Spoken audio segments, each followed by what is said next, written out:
வணக்கம். Hi friends. இப்போ நான் பார்க்க போகிறோன்னா மட்டன் கிரேவி தான் செய்ய போகிறேன். வாங்க எப்படி செய்யலாம்னு பார்க்கலாம். இதுக்கு வெங்காயம், தக்காளி, இஞ்சி பூண்டு பேஸ்ட்டு, கொஞ்சம் சோம்பு, மஞ்சப்பொடி, மிளகாப்பொடி எல்லாம் எடுத்து வச்சுருக்கேன். சோம்பு சேர்த்துட்டேன். இப்போது வெங்காயம் சேர்த்துக்கலாம். 3 டேபிள் ஸ்பூன் ஆயில் விட்டுக்கோங்க. சோம்பு சேர்த்துட்டு அதுக்கப்புறமா வெங்காயம் சேர்த்துக்கலாம்.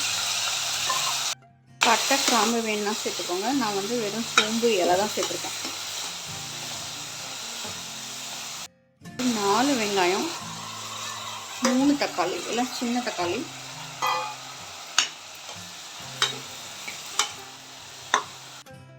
இஞ்சி பூண்டு பேஸ்ட்டு சேர்த்துக்கலாம். மஞ்சள் பொடி சேர்த்துக்கலாம். குழம்பு மிளகாய் சேர்த்துக்கலாம். மட்டன் சேர்த்து நல்லா கலந்து விட்டுருவோம். இப்போ வாட்டர் சேர்த்து சால்ட் சேர்த்து நம்ம ஒரு 7 விசில் அப்படி வைக்கணும். இல்லைன்னா ஒரு 20 மினிட்ஸ், அப்போ தான் வேகும். தேவையான சால்ட் சேர்க்கலாம். இது நெஞ்செலும்பு மட்டன். இது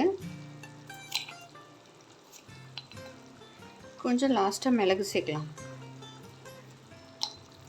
காய்ச்சி இப்போ மூடி வச்சிடலாம். ஒரு 7 விசில் இல்லைன்னா ஒரு 20 மினிட்ஸ் ஆகும்.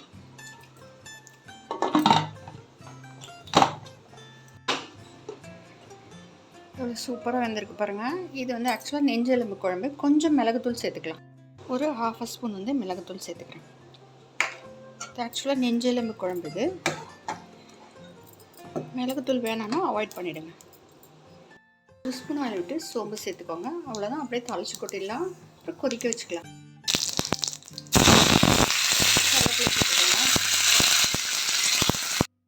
கொஞ்சம் கொதிச்சு வரட்டும். கொத்தமல்லி சேர்த்துக்கோங்க. சூப்பராக ரெடி ஆயிடுச்சு ஃப்ரெண்ட்ஸ். அவ்வளோதான் ஃப்ரெண்ட்ஸ். சால்ட் சரியாக இருக்கான்னு பார்த்துக்கோங்க.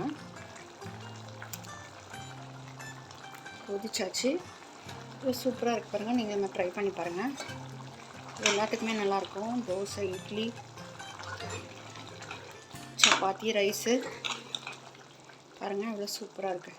எவ்வளோ ஒரு சூப்பராக அருமையாக ரெடி ஆயிடுச்சு பாருங்கள். நெஞ்செலும்பு குழம்பு சூப்பராக இருக்குது பாருங்கள். இது எல்லாத்துக்குமே நல்லாயிருக்கும். ரைஸு, சப்பாத்தி எல்லாத்துக்குமே நல்லாயிருக்கும். ஃப்ரெண்ட்ஸ் லைக் பண்ணுங்கள், சப்ஸ்கிரைப் பண்ணுங்கள் ஃப்ரெண்ட்ஸ். தேங்க்யூ. தேங்க்ஸ் ஃபார் வாட்சிங்.